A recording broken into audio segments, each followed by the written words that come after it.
Hey, hey, Hamden Action Now, Black and Brown United. We are here on this Monday evening, January 25th, to talk to Town Council member, Legislative Council member, Brad McDowell. So we want to hear what his legislative priorities are going to be for 2021. Yes, we have statewide priorities, national priorities, and we also have local priorities. So we can't wait to hear from Brad and hear what his priorities are for the town of Hamden in 2021.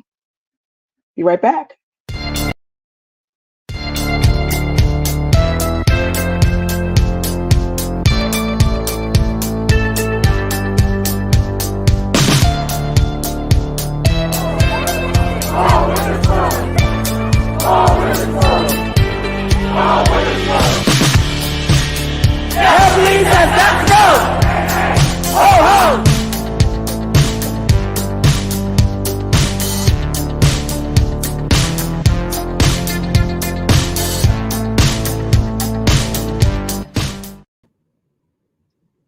Hey, how you doing?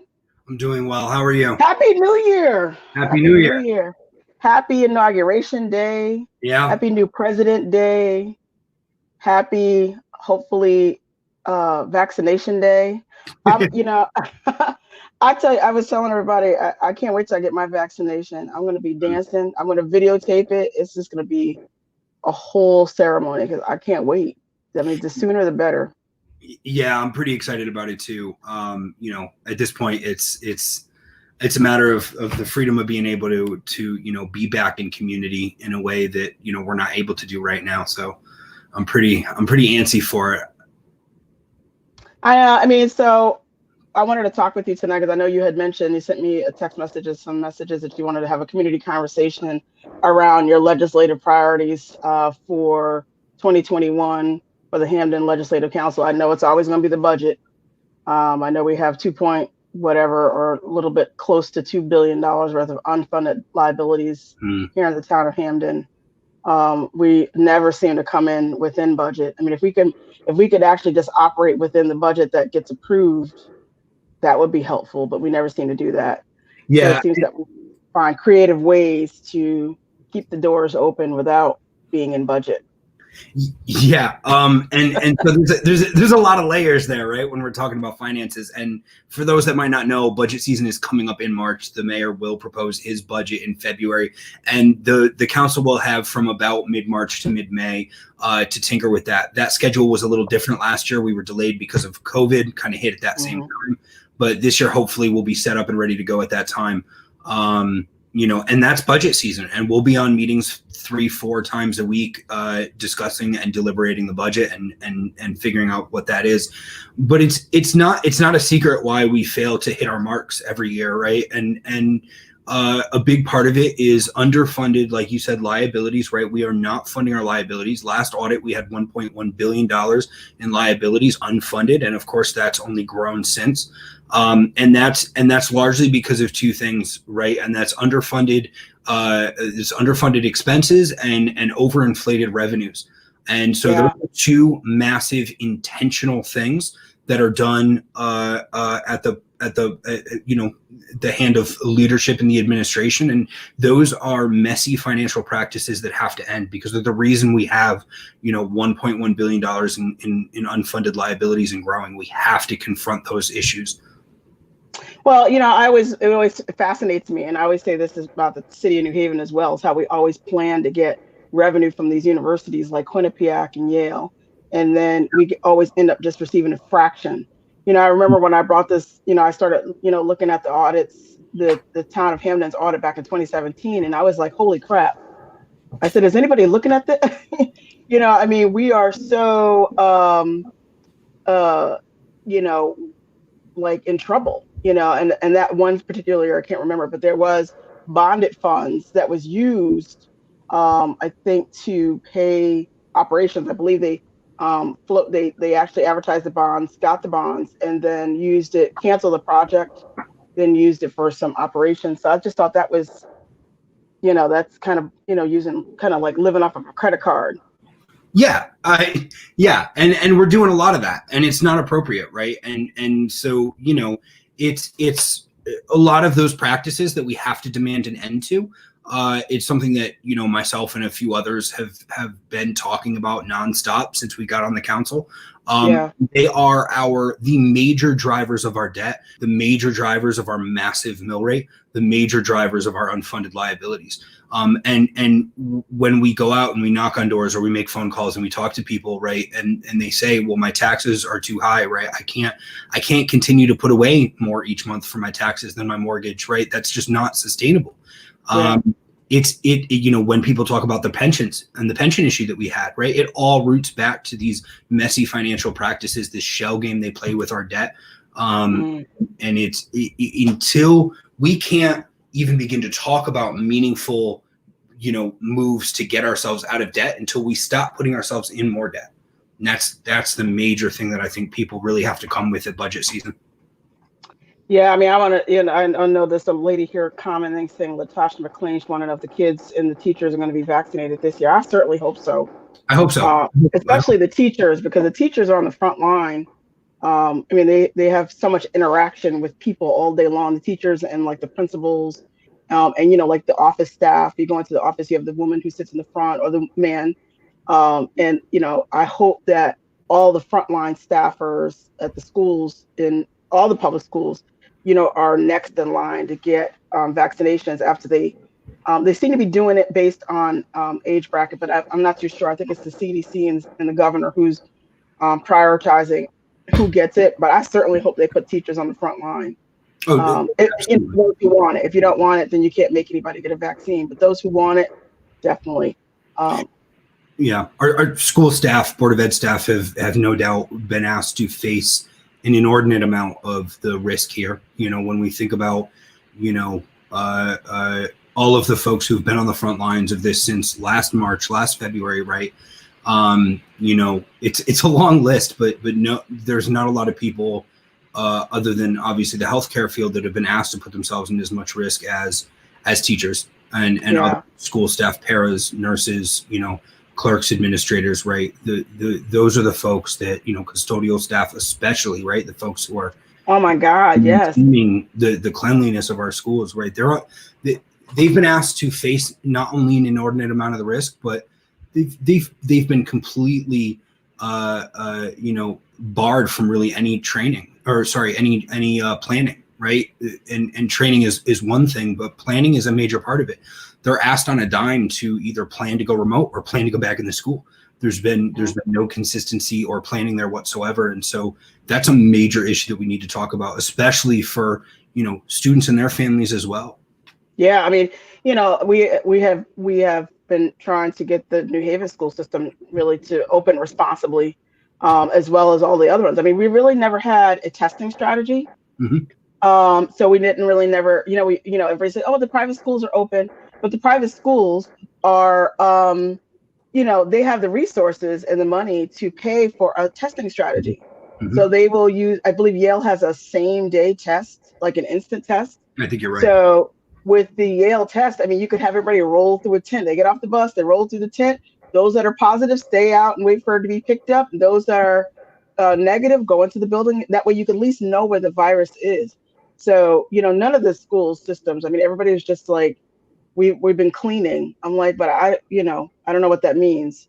I don't know what that means as far as the cleaning is concerned, because we're talking about an airborne pathogen. Yeah. So, I mean, I don't know. Everybody's like, oh, we've been cleaning. But I'm like, but, it's not something that's just on a surface. It's something that's actually in the air, and it's even aerosolized. So it's even worse. It hangs in the air even longer.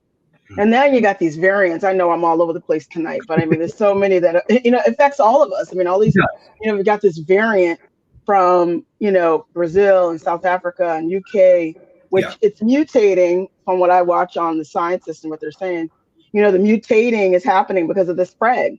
Every time it spreads and it continues to spread, it just mutates. It's trying to find more efficient ways to find another person to infect, And so I don't even know. Yeah. I understand that Hamden High School is closed now because of a shortage of staff, mm-hmm. Due to, quarantining. Yeah. It's a lot of there's a lot of different factors from what I've heard. Speaking to teachers and parents and other staff, right? There's a lot of different things, and mental health plays a big role in it, right? Like we talk about, school staff has been asked to shoulder a disproportionate amount of the burden over the past year, and so there's definitely a mental health impact there. There's a lot of folks who have to take time off for that. But of course, there's also, quarantining when folks are exposed. And then, of course, on top of that, when individuals get sick, obviously they have to take that seriously, even if they know it's not COVID. It's cold and flu season, right? If you have a cold, you have to stay home. You have to take it seriously. And so that creates a lot of shortages for staffing. And Hamden's not alone in that. It's unfortunate that that's where a big burden has been, but hopefully with the vaccine rolling out, we're hoping to be as cooperative as we can on a municipal level for that. The state handles most of it, but of course, Hamden will do anything we can to make sure that we're taking care of our community and people are staying as safe as possible.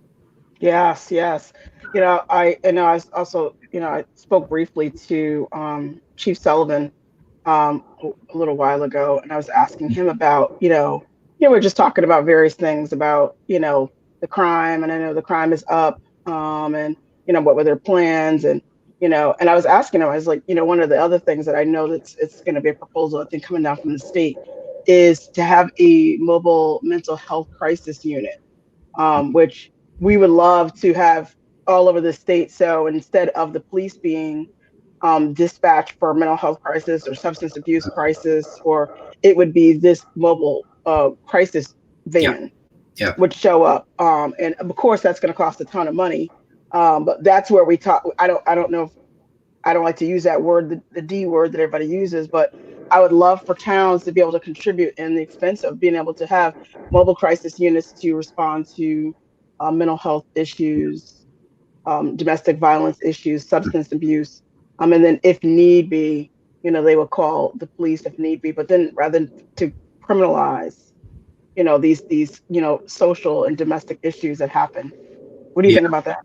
And I think that it's critical that we have that conversation. We take a serious assessment of how we respond to these kinds of calls and whether or not it's working. And I think that anybody who looks at what we're doing right now would say without a doubt that it's not working. Policing, things like homelessness and addiction and other sort of mental health crises, those individuals do not belong behind bars. Those are not criminal issues, right? Those are largely, right, when we talk about addiction and mental health, right, those are health issues, right? Those are issues that need to be treated. When we talk about homelessness, there can be a myriad of reasons behind why somebody might be homeless or verging on homelessness.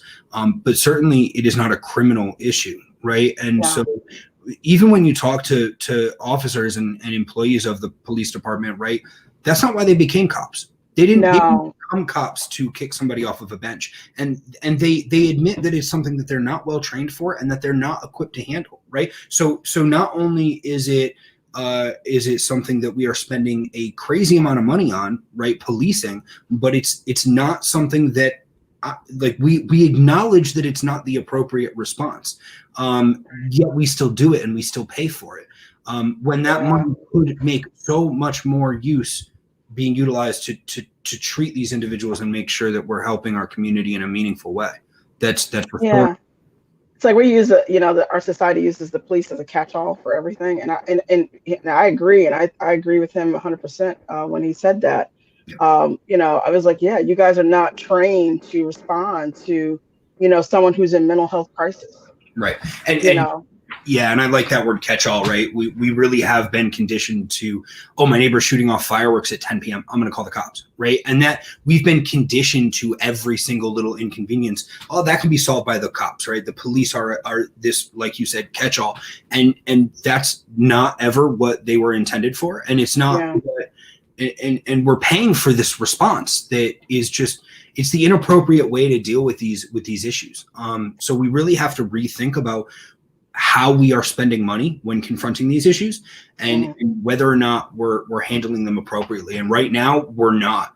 And I wish it was more of a priority for other members on the council, and certainly for some it is, but for the majority it seems to be.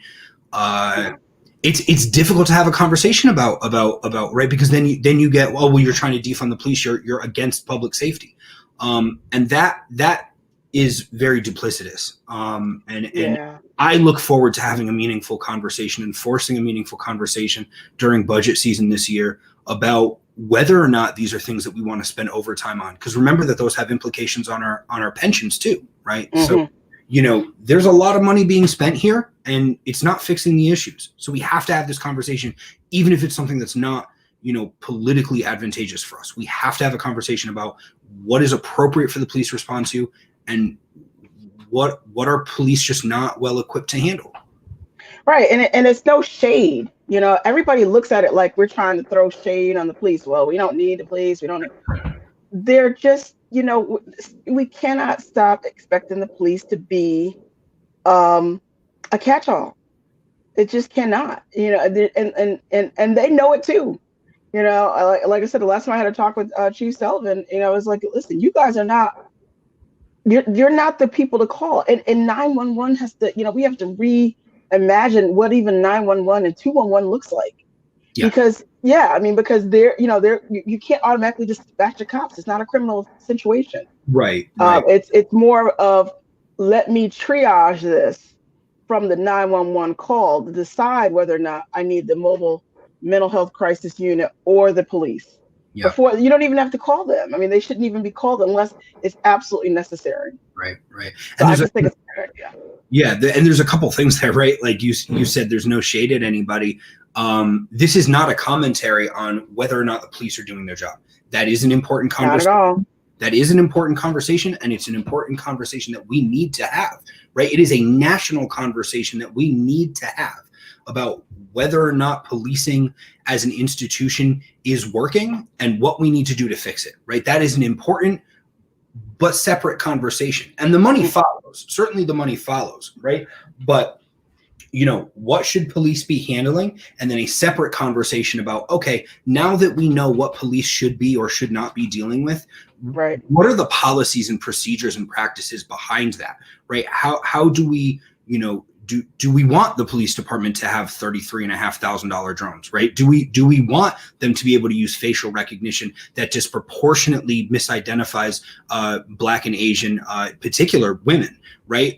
Do we want that, right? And those are separate questions, right? But when we're talking about this conversation of the police being a massive part of our budget that has largely gone unchecked for a long time, because again, having these conversations are politically unpopular. We have to do it. $1.1 billion of unfunded liabilities, and we're not solving problems like homelessness and addiction. We have to do it.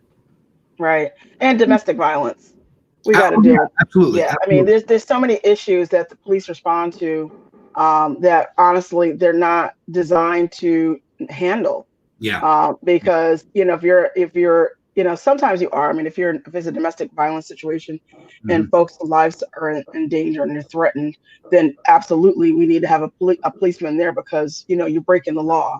But if it's a result of mental health crisis, again, it goes back to the whole thing of triaging. If you triage it from the 911 call, maybe we can kind of, get that little split where, you can call this group as opposed to having the police show up,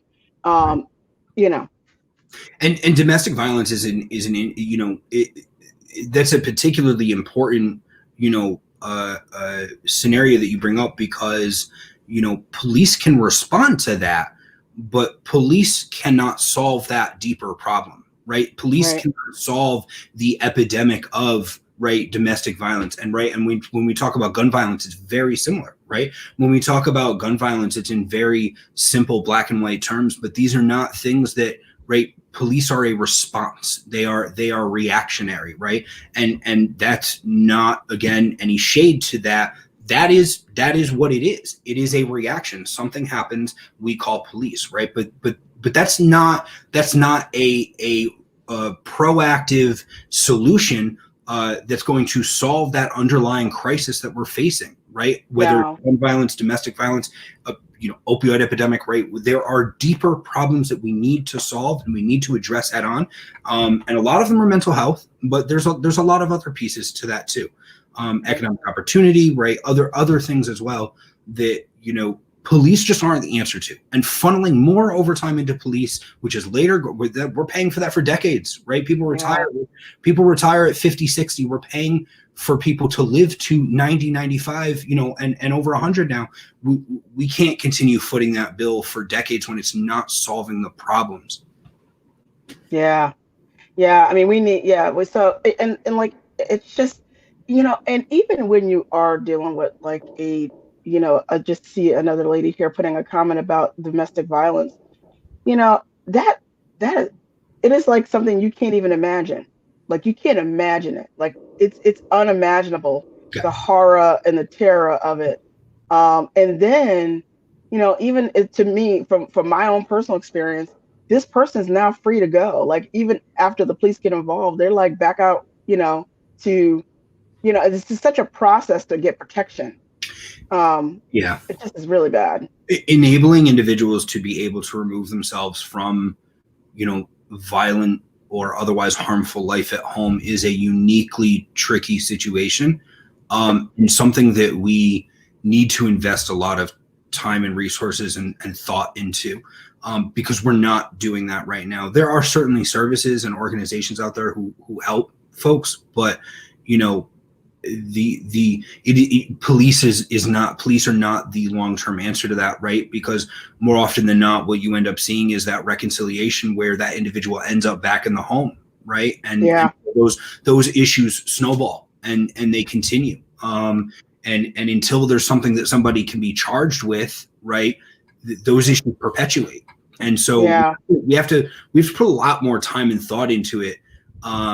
Because again, whether we're talking about gun violence, whether we're talking about domestic violence, whether we're talking about, and all these issues are intersectional, right? They all intersect with each other, right? Sometimes domestic violence is gun violence, sometimes not, right? Sometimes gun violence is domestic violence, sometimes it's not, right? So we have to think about these things in intersectional ways too.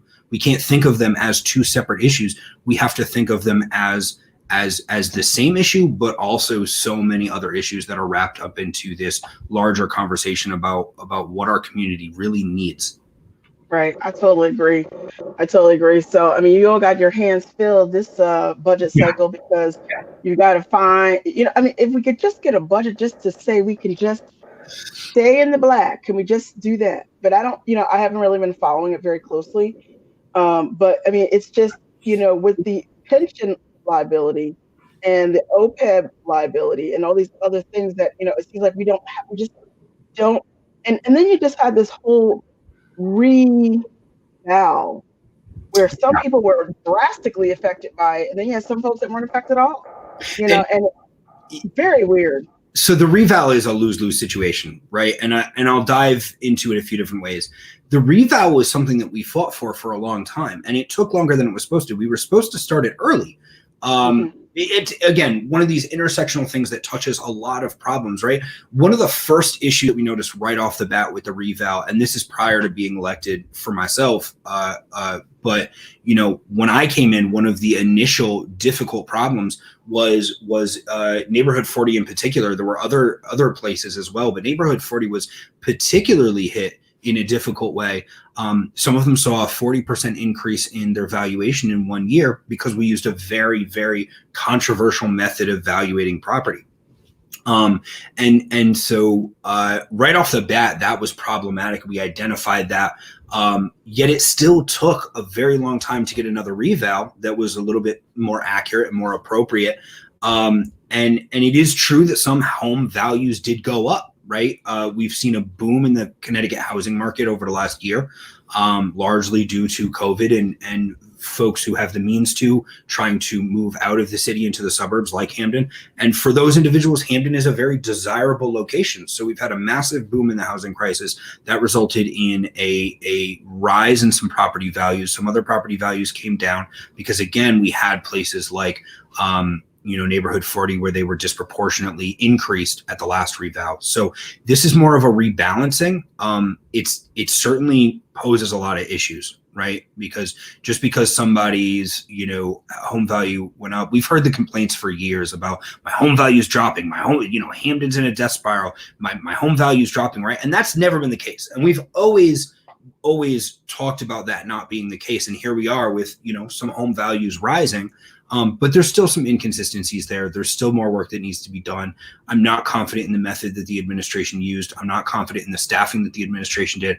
The not only have we had a large turnover, but for a while our assessor was not even, certified in the state of Connecticut. So a lot of issues there, a lot of controversy. Lord have mercy.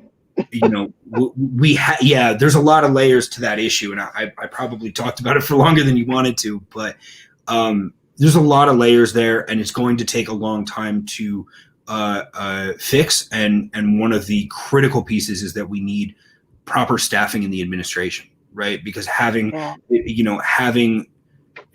turnover after turnover, and that's not to knock the individuals who work so hard day to day in the assessor's office. That's to say that we didn't have an assessor who was certified in the state of Connecticut, and then when we terminated him, it took forever to find another one. So there's been a lot of turnover there. There's been a lot of inconsistency there. The staff in that office has had to deal with a lot of ups and downs. And the talent acquisition that goes on from the administration just isn't top notch. It's not working, right? We still haven't even started looking for an economic development director, and he announced his months ago, right? So talent acquisition is a major issue there. And we have to, think about that seriously. So what do you think? So this is this budget period, it's time to renegotiate the contract for the police union. How do you think that's going to go? I'm not sure, right? And so we've had some conversations about it.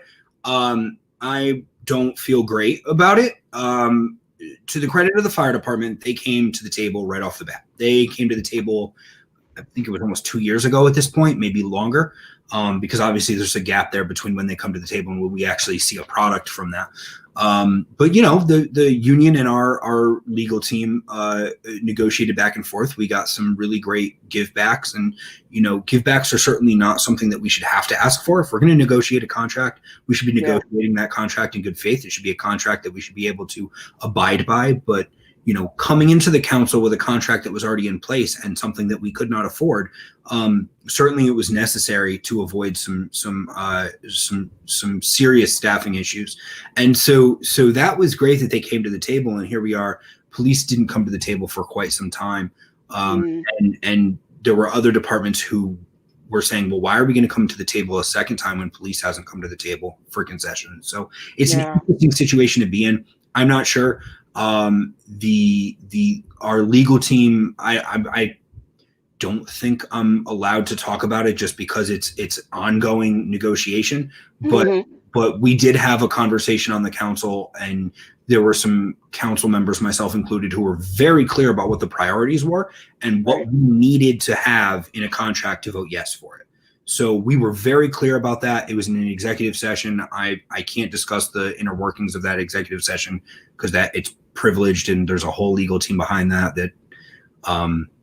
But we were very clear about what our expectations were, and that we would not vote on a contract for the police without those provisions. Wow, that's cool. So what about the teachers? We always hear about police contracts and fire contracts. Again, what about the teachers union? I hope they're not getting set aside. No, they got the hardest job in the town, I think. I know if I say that, the police are going to get all mad at me, but I know y'all got a hard job over there. And, okay, but let's talk about the teachers and the schools and the principals and the paras and the food service people and the janitorial staff. They really have a tough job, especially during COVID. Incredibly difficult job. And everything's on the table. The Board of Ed is heavily involved in those contracts. I don't even know that those come to the council. And if they do, it's already been largely negotiated by the Board of Ed. So we don't have a lot of negotiating. That's good. Okay. But Board of Ed is critically important there. That's something that Board of Ed officials work through and negotiate. And, we'll certainly see and comment on the results of that. But, because of course we end up, the council is who funds the Board of Ed budget. Right. But I also know that the state plays a bit of a role as well, because things like pensions, right? The state teachers have the teachers are part of the state pension system, right? So there's a lot of, it works a little differently for the Board of Education side. Right. I was always seem to be concerned because we never seem to hear about them, and they always seem to be kind of overlooked. And I know during last year's budget season, I remember that the teachers were expected to take a budget cut as well. Yeah, and let's talk about budget cuts for a second, right? Because that's something that's really important when we talk about heading into budget season. What does it mean when the police say you cut our budget? What does it mean when the Board of Ed says you cut our budget? When they said that, it was because they came back asking for more money, and we gave them more money, but we didn't give them as much as they asked for, right? And so they want to talk about, oh, you cut our budget. You have more money than you had last year. Right. And right. So that is a critical thing of importance. Right. And the Board of Ed, even when we sent them back to the table to say, no, you're not getting this much money, we'll give you this much extra this year. Right. Sent them back to renegotiate and figure out what they were going to do with that money, what they were going to cut out to get that money out. After a ton of negotiation, they still kept a ton of raises for administration officials in the budget, right? So the first two times they came back to us and said, here's our new budget, they still had these massive raises for administration officials. And they were saying, oh, yeah, we're going to take it out. But each iteration that we got of their budget still had those raises in there. And that's a major problem for the Board of Ed when they say we're cut. The problem is, right, we are facing growing issues, right? We are facing, it is increasingly complicated to educate the students in our town, and that makes it increasingly expensive. Yet somehow when the increases go into the Board of Ed, a disproportionate amount of those budget increases ends up at 60 Putnam Avenue, which is our Board of Ed, district offices, right? And that's not where the money needs to be. The money needs to be with the teachers. It needs to be with the classrooms, right? We have teachers that are paying for their own pencils and paper and other supplies, right? They're not getting a lot of, we've seen various issues over the last couple of years about how teachers are not getting enough support. They're not getting enough training, right? Yet we see a disproportionate amount of the increases that we give the Board of Ed financially end up at 60 Putnam Avenue instead of in the buildings where students are being taught. And that's a major problem, right? And that's why I voted against that increase as it was. I wanted to flatline the Board of Education until I could see that the money was actually going to end up funding teachers and classrooms. And I know I said that police was in a similar boat. They asked for additional positions, and there were some cuts that we made there, right? But they were redundant cuts at the top of the ladder. They weren't patrol officers. Any patrol officers that we cut were either already vacant positions or positions that they never asked for, that they asked to add in, right? They had, I think, 3 or 2 unfunded positions, and then they asked for 5 additional, and we said no, which of course we did, right? We have no money to be hiring people. So of course we said no to those kinds of massive increases, and the narrative yet somehow becomes, well, you cut our budget. No, you asked for more. We said no, right? And that's a critical difference. I just wanted to outline that. Yeah, it was pretty bad when the young man was killed down in New Hove last summer, and apparently someone said something about, Justin Farmer is responsible because he cut the budget. I'm like, Justin Farmer did not single-handedly cut anything. He didn't. To even say that it's kind of absurd. And let me be clear about this, right? Councilman Farmer didn't do anything unilaterally on the budget, and neither has anybody, because you need 8 votes to get something into the budget. Or let's say 2 people are absent, you need 7, right? But you need a majority of the council to vote for those, right? But here's the kicker, right? The mayor vetoed our budget. We had to vote to override the budget, which means 2/3 of the council voted to uphold that budget. So it wasn't Councilman Farmer, it was 2/3 of the legislative council that voted to override the mayor and maintain that budget that the police had, right? And I'm on that list. I voted for those cuts, right? They're not cuts; they were flat lines, but cuts, right? I voted for those, and I was one of the people who voted to override the veto, even though I voted against I originally voted against the council budget because I wasn't a fan of some of the late changes we made. And then there was a reassessment of the mayor's budget, which meant that mayor's budget was going to come in at almost the mill rate that the council budget was at. So they were basically identical budgets, except the council budget cut out some of the overfunded revenues. So right. Anyway, a lot of confusing.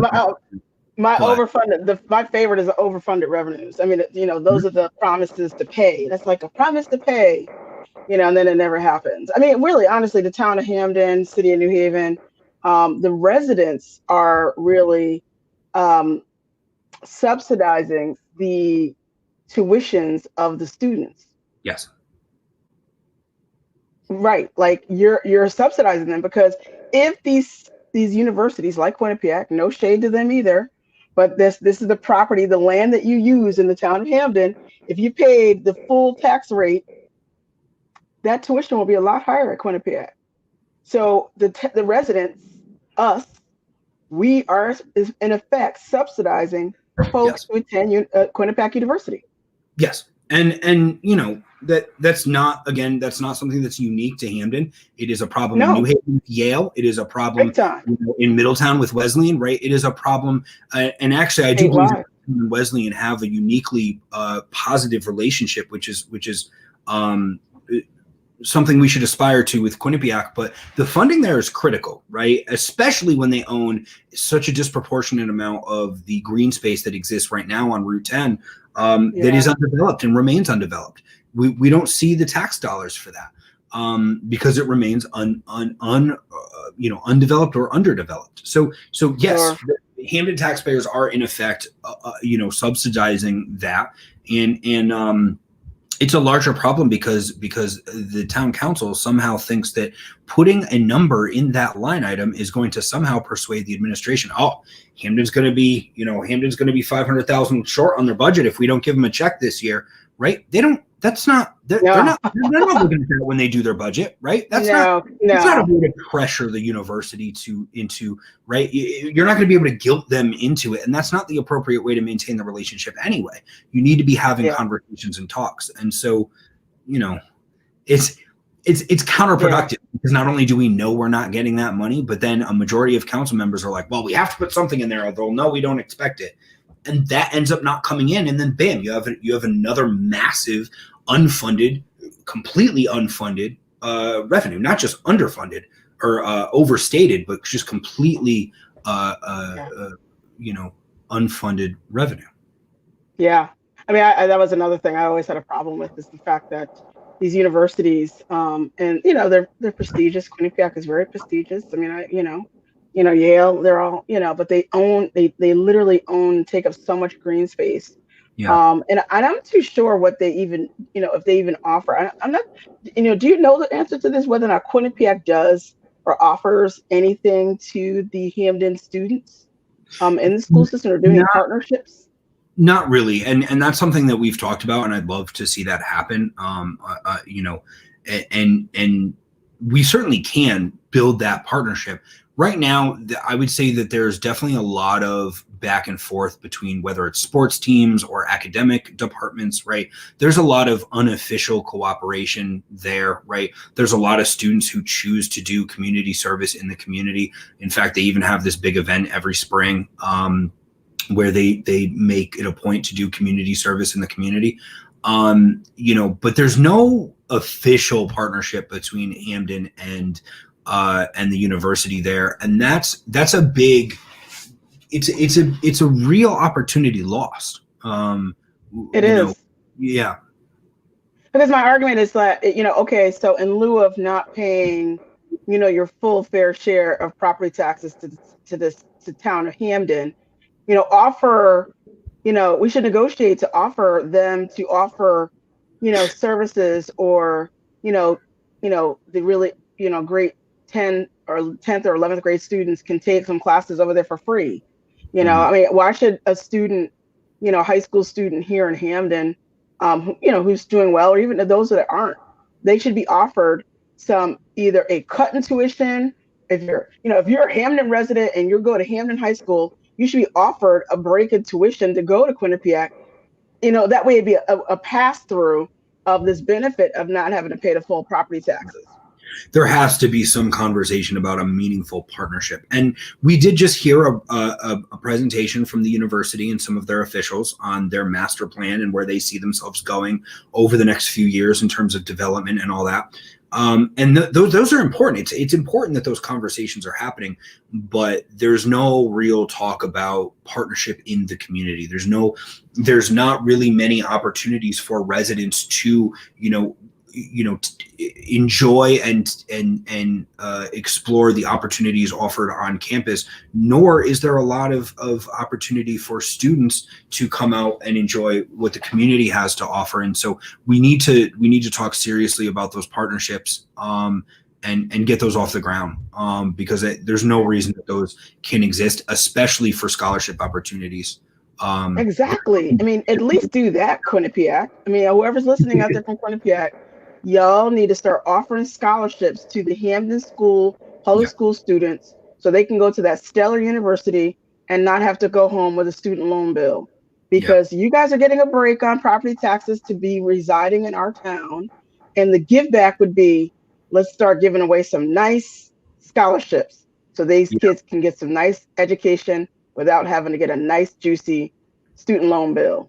Yeah, and Quinnipiac's generally been very good about those kinds of partnerships. They currently have one with Gateway. They have one with, I think there's some other community colleges that they have partnerships with. And they have partnerships with other public schools. I know that I went to Betsy Ross Magnet School in New Haven for middle school, and they had a partnership with Quinnipiac and Betsy Ross had a partnership where students who graduated with honors could get a scholarship when they graduated if they maintained their grades through high school. And so there's no Quinnipiac has these programs, and there's no reason that Hamden can't participate in them.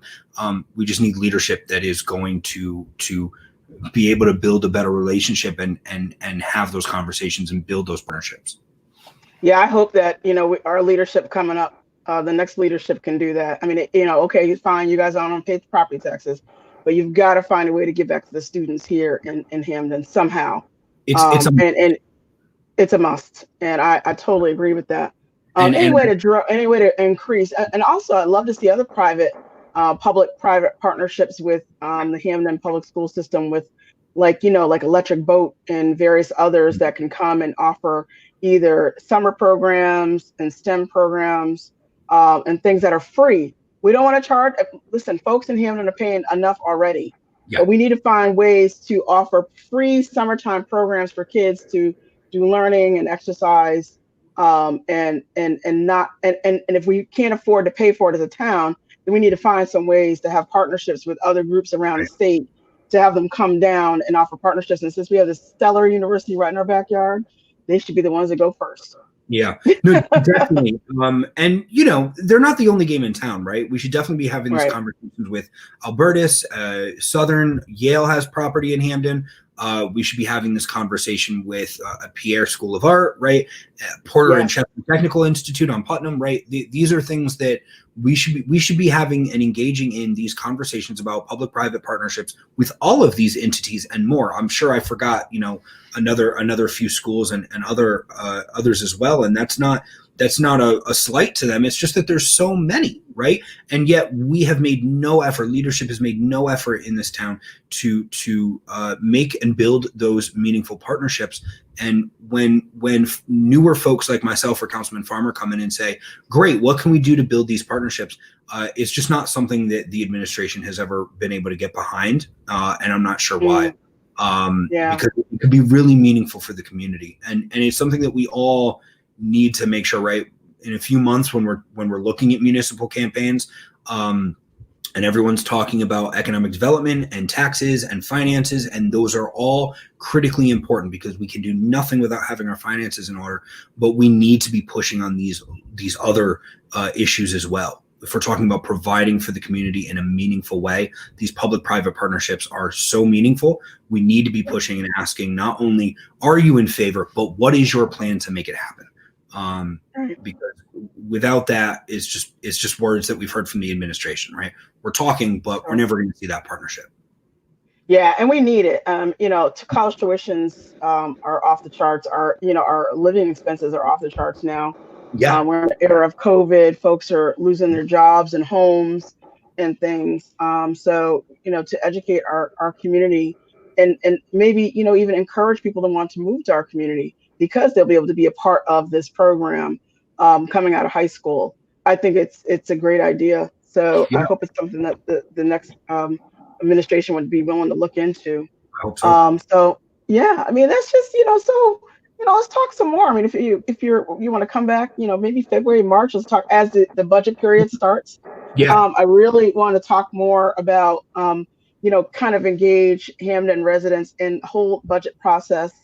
And have Christian McNamara come and do a nice presentation because it's so many moving parts to the budget. Mhm. And then given our situation where we really are, and debt service payments, and what's coming due, and how do we meet these debt service obligations. So I'd love to know more about that. It would be really great. Yeah, and Christian McNamara is an incredible asset to have here in town. He's done an amazing job digesting and making accessible some of the more complicated aspects of the budget. And he's not alone, right? He has a team of folks around him that have been a tremendous help to him, including in particular Stocky and Judy Clark, who in particular, they have been an incredible team in terms of making the budget a digestible, understandable document, which it's really not on the surface. And that's something we need to talk about too, right? The accessibility and transparency that we have for government. Yeah. That's another big conversation that we have to have, because these things should be accessible. We shouldn't need professionals to come in and volunteer a ton of their time to make this stuff that people understand. It should be accessible and transparent from the jump. Right. A nice, easy summary, just like a regular summary. Here's a summary of what our fiscal position is. Yeah. That any lay person could just open it up and have this read through the maybe 2-3 page summary and know where we are, where we're going, what's the plan going forward. And you shouldn't have to have a degree in economics from Harvard to figure out how to decipher I mean, I understand the accountants and CPAs have to do that, but for the public, we should probably have a better document so we can actually know where we stand. Exactly. And make it a lot clearer for everybody to get an idea of where we are as a town. Absolutely. And where are we going? What are the plans?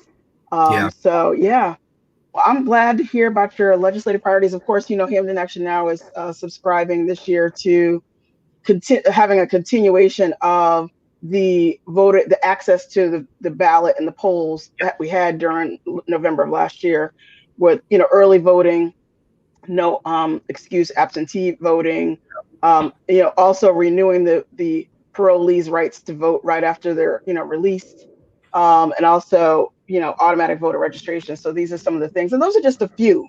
I mean, there's so many other things that you could do to release the vote, but I think that having a full time or even more than a 2-hour a day registrar of voters is helpful.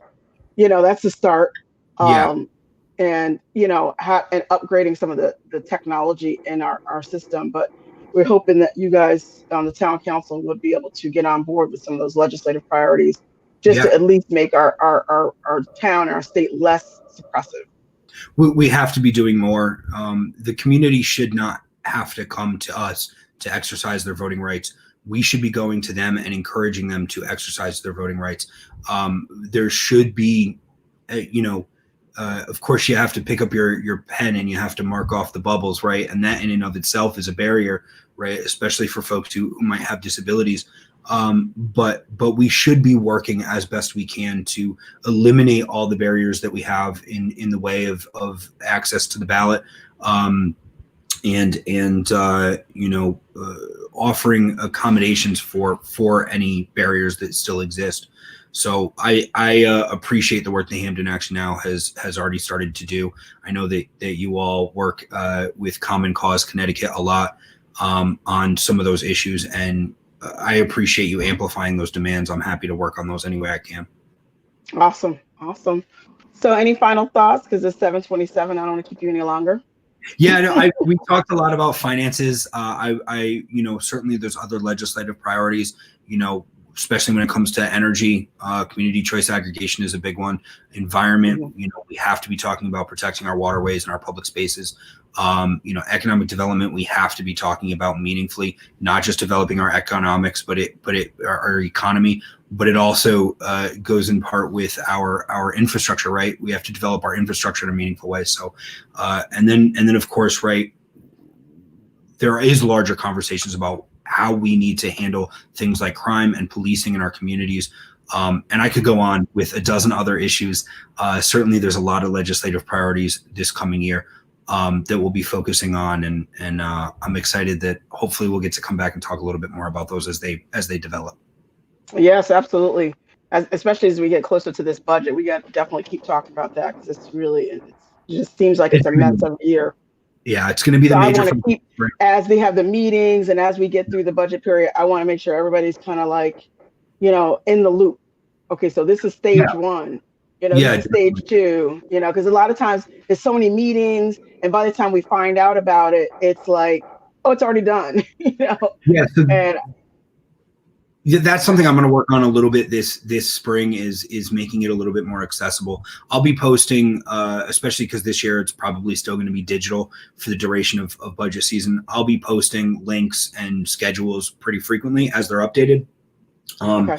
to my Facebook page, which is facebook.com/Brad Macdowall. I'll be posting a lot of those updates. So hopefully if people want, and I'm sure, I know that in the past you've shared out schedules and links too. So yes, hopefully it'll be a little bit more accessible this year because we're online from the start. Yes. All right. Well, thank you so much for coming out and chatting. It's always cool to hear from the local town. We're everywhere. We're all over Connecticut, but we're here in Hamden. But we have Hamden action now, so we always want to focus on, how we can get resources to our town and to our people, especially to our students, and relieve the tax burden some type of way. And if you can't relieve the tax burden, offer some services to our town that, they shouldn't have to pay for because we pay for so much to live here. So it's really awesome. It has to be a plan to, bring stabilization and eventually relief to the tax rate. And in the meantime, we have to be offering something worth those taxes. We have to be giving we can't also be gutting our services while asking residents to pay a mill rate over 50. It's just not it can't continue that way. So we have to, absolutely, those have to be priorities. Absolutely. And Latasha McLean, I see your email. Brad Macdowall sees your email, so he's going to make sure he keeps in touch with you.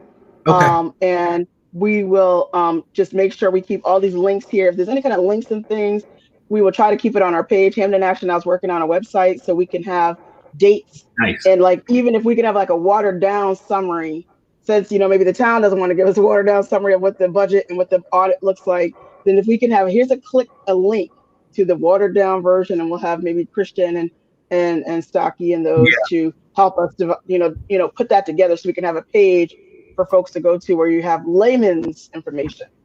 Right. Yeah. And happy to help with that digest. I mean, Christian and Stocky and Judy are amazing with those things. And I'm happy in any way that I can to be helpful and hop on and answer questions. I'm always accessible. Awesome. Well, thank you so much for chatting and coming out. And I will see you soon. Definitely. Thank you, Rhonda. Have a good night. You too.